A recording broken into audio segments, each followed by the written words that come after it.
ঘনিয়ে আসছে 2026 বিশ্বকাপের মহারণ ফাইনালে ওঠার লড়াই, যেখানে শক্তিশালী ইংল্যান্ডের মুখোমুখি হবে আর্জেন্টিনা। বাংলাদেশ সময় বৃহস্পতিবার প্রথম প্রহরে আটলান্টায়, যেখানে আসলে দ্বিতীয় সেমিফাইনালে মাঠে নামবে লিওনেল মেসির আর্জেন্টিনা। আর এই ম্যাচের আগে আর্জেন্টাইন সমর্থকদের একাই জল্পনা কল্পনা, কেমন একাদশ নিয়ে মাঠে নামবে আলবিসেলেস্তারা। কেননা নকআউট পর্বের শেষ তিনটি ম্যাচে জয় পেলেও মাঠের পারফরমেন্সে বেশ কিছু সীমাবদ্ধতা ফুটে ওঠে স্কালোনি শিষ্যদের। মিশর, কেপ ভার্দে ও সুইজারল্যান্ডের বিপক্ষে ম্যাচ তিনটি জিতে গেলেও শক্তিশালী ইংল্যান্ডের বিপক্ষে একই ভুল করার যে সুযোগ নেই, সে কথাটাই বেশ ভালো করেই জানেন আকাশী নীল সমর্থকরা। তাই তো ফাইনালে ওঠার লড়াইয়ে একাদশে রদবদল আনতে পারেন দিগ্বিজয়ী কোচ লিওনেল স্কালোনি, যেখানে জায়গা হারাতে পারেন আর্জেন্টাইন মিডফিল্ডের চালিকা শক্তি হিসেবে পরিচিত রদ্রিগো ডি পল। তবে তার বদলে একাদশে কে আসবেন, এ নিয়ে চলছে এখন চুলচেরা বিশ্লেষণ, যেখানে কোচ স্কালোনি ও তার কোচিং স্টাফদের সামনে রয়েছে একাধিক বিকল্প। যেখানে আর্জেন্টাইন সংবাদ মাধ্যমের বরাত দিয়ে জানা গেছে ডি পলের জায়গায় একাদশে আসতে পারেন নিকো গঞ্জালেজ, যেখানে লেফট উইং এ জায়গা হবে 28 বছর বয়সী এই মিডফিল্ডারের। আর সেক্ষেত্রে 4-4-2 ফরমেশনে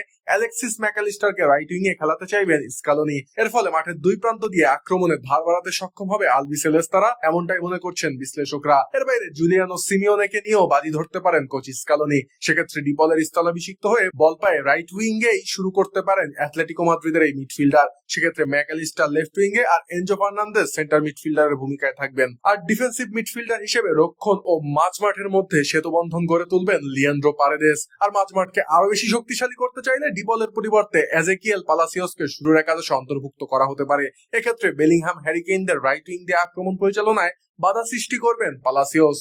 মাঝমাঠে পরিবর্তন আনলেও আক্রমণভাগী হুলিয়ান আলভারেজ ও লিওনেল মেসির উপরেই ভরসা রাখবেন কোচ স্কালোনি, যেখানে মেসির দুর্দান্ত গেম অ্যাওয়ারনেস, পরিস্থিতি বুঝে গেম কন্ট্রোল করার সক্ষমতা আর অভিজ্ঞতায় ঠাসা মস্তিষ্কের সাহায্যে দলের অন্য সব সতীর্থদের সাথে টেলিপ্যাথিক কানেকশনের কারণে ইংলিশদের বিপক্ষে বল পায়ে ডমিনেট করবেন লিও, এমনটাই প্রত্যাশা করছেন সকলে। আর ম্যানচেস্টার সিটিতে 2 বছর খেলার কারণে ইংলিশ ফুটবল ও দলটার ফুটবলারদের শক্তিমত্তা ও দুর্বলতা বেশ ভালো করেই জানা আছে দ্য স্পাইডারম্যান খ্যাত তরুণ আলভারেজের। ফলে সেমিফাইনালের এই হাই ইন্টেন্সিটির ম্যাচে মার্ক গুয়েহি ও এড্রি কনসাদের শক্ত পরীক্ষা নিতে প্রস্তুত আর্জেন্টাইন এই দুই ফরওয়ার্ড। এর বাইরে রাইট ব্যাক হিসেবে নাহুয়েল মলিনা, সেন্টার ব্যাক হিসেবে ক্রিস্টিয়ান রোমেরো ও লিসান্দ্রো মার্টিনেজ, আর লেফট ব্যাকে নিকোলাস টাগলিয়াফিকোর উপরেই ইংল্যান্ড ম্যাচে ভরসা রাখতে চাইবেন স্কালোনি ও তার কোচিং স্টাফরা। সর্বোপরি বিশ্বকাপের ইতিহাসে সেমিফাইনালে শতভাগ জয় পাবার যে রেকর্ড আর্জেন্টিনার রয়েছে, সেই রেকর্ড দীর্ঘায়িত করতে সব রকমের রসদ জুগিয়েই আটলান্টার এই মহারণে মাঠে নামবে আলবিসেলেস্তারা, এমনটাই প্রত্যাশা দলটার ভক্ত সমর্থকদের।